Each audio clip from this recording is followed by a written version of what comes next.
Chapter 9 Dancing Dragons.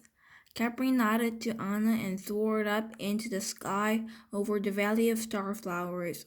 Waldridge and the tribe of flower dragons gazed up at the sun dragon. Then Capri opened her mouth, and a wide beam of soft, warm sunlight streamed out. The flower dragons closed their eyes and drank in the worms. Then they opened their eyes and began to move. They formed a circle. Each dragon began to twirl and spin and leap. "They're dancing," Anna called out from above.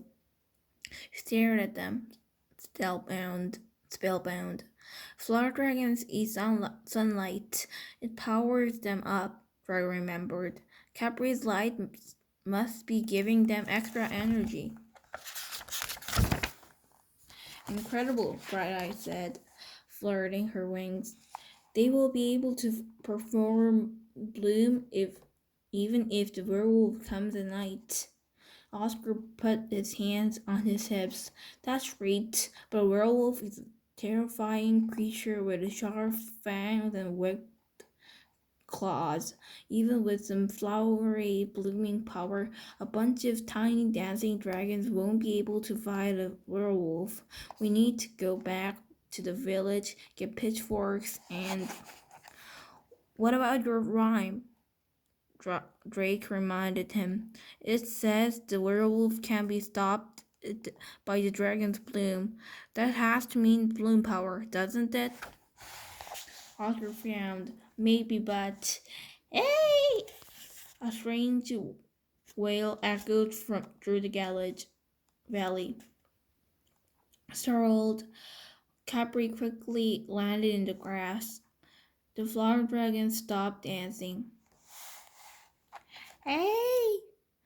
Is that the werewolf?" Anna asked.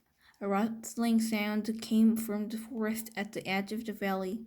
Suddenly, an army of strange creatures emerged from the trees.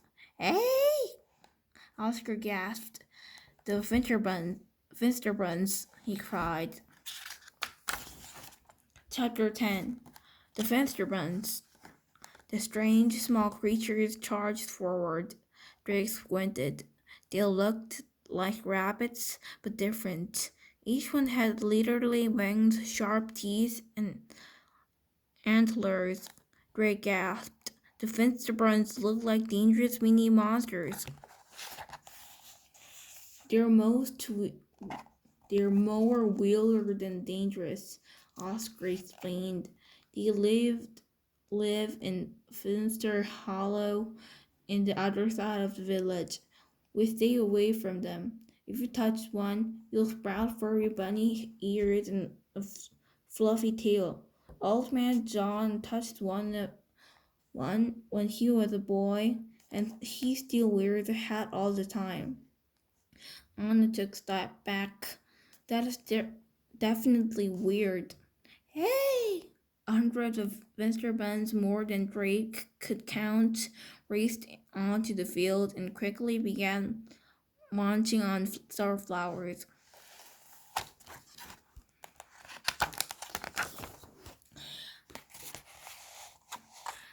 "Cat, cat, cat!" Wildridge chirped in alarm and jumped on Worm's neck. Seconds later, Drake heard Worm. "Waldridge says that if the finsterbuns are not stopped, they will eat all the starflowers." Drake remembered Waldridge saying that starflower nectar is what feeds the flower dragon's powers. Without the nectar, the dragons couldn't perform bloom. "We have to stop the finsterbuns from eating the starflowers," Drake cried. "Worm, freeze them." Worm's eyes began to glow bright green. All the finsterbuns stopped moving. Drake looked at Anna and Oscar. "Worm can't hold them like this for long. We need to find a way to get rid of them without hurting them." "Why did they come here in the first place?" Anna wondered. Just then Bright-Eye flew over. "I had another vision." I have had another reason, she said. The werewolf entered Finster Hollow earlier today in the finsterbuns field. It is very close now. It will be here by nightfall. Then we need to get these finsterbuns out of here fast, Drake said.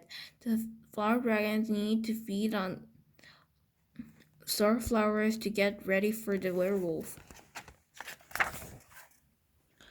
Oscar's eyes lit up. I know. The finsterbuns are clearly hungry.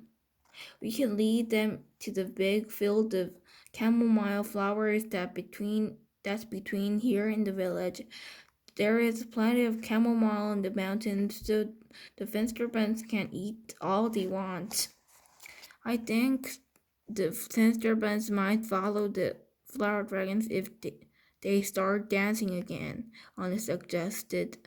I know I couldn't take my eyes off them. Drake nodded. It's the worst cry. Bright-eyed fluttered her wings. I will ask the flower dragons to follow Capri, she said, and then she flew off. Anna jumped on Capri's back. Let's fly. Capri flew to the group of frozen finsterbuns. She screamed sunlight in front of them, and the flower dragons flocked to the light. Once again, they began to dance. All right, Worm, unfreeze the finsterbuns, Drake yelled.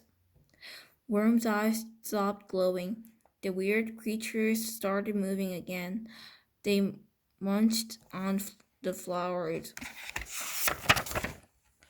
Then they noticed the flower dragons and their heads all turned at once. Capri, forward, Anna cried. Capri slowly flew toward the chamomile field. The flower dragon tribe danced after her, and one by one the finsterbuns hopped after them. Drake grinned. It's working. Capri and the flower dragons are leading the finsterbuns away from the Valley of Starflowers.